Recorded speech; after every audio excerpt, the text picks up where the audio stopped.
தமிழ்நாட்டில் இருக்கிற நாம் ஆங்கிலத்தில் பேசினா ரொம்ப கௌரவம்னு நினைக்கிறோம். உங்களுக்கு பல செய்திகளை ஏற்கனவே தொலைக்காட்சி வழியாக சொல்லியிருக்கோம். இப்போ இந்த செய்தியும் சொல்கிறோம், கேளுங்க. ஆங்கில மொழியில் பேர்டு அப்படின்னு ஒரு சொல் இருக்குது. உங்களுக்கெல்லாம் தெரிஞ்சிருக்கும். நீங்கள் கூட உங்கள் வீட்டில் பிள்ளைகளுக்கு அதோ பறவையை பார் அப்படின்னு சொல்கிறதுக்கு பதிலாக அதோ அந்த பேர்டை பாரு அப்படின்னு சொல்லி கொடுத்துருப்பீங்க. பேர்டு அப்படிங்கிற அந்த ஆங்கில சொல்லுக்கு என்ன பொருள்னு தெரியுமா? ஓ தெரியுமே, பறவைன்னு சொல்லிடுவீங்க. சரி, அந்த பேர்டு அப்படின்ற சொல் எதன் அடிப்படையில் வச்சு வந்ததுன்னு கேட்டால் பெரும்பாலானவங்களுக்கு தெரியாது.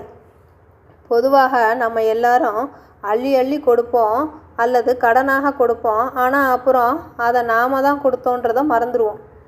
ஆங்கிலத்தில் வழங்கப்படும் பேர்டு அப்படின்ற அந்த சொல் எந்த மொழியிலேருந்து வந்ததுன்னு தெரியுமா?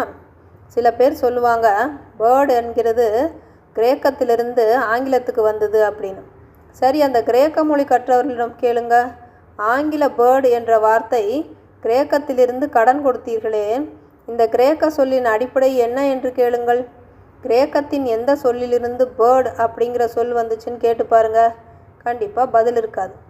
பேர்டு அப்படிங்கிற இந்த சொல்லுக்கு பறவைன்னு பொருள். இது எங்கேருந்து எடுத்து பயன்படுத்துகிறாங்கன்னு தெரியுமா? தமிழில் பெண் பறவைக்கு தனியாக ஒரு பேர் இருக்குது. பெண் பறவைகளை பேடு அப்படின்னு சொல்லலாம். பேடு அப்படின்னா தமிழில் பெண் பறவை அப்படின்னு பொருள்.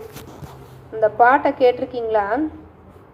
நீ ஒரு கிளிப்பேடு, நீயோ கிளிப்பேடு, பண்பாடும் ஆனந்த குயில் பேடு அப்படின்னு கண்ணதாசனுடைய கவிதையில் வரும்.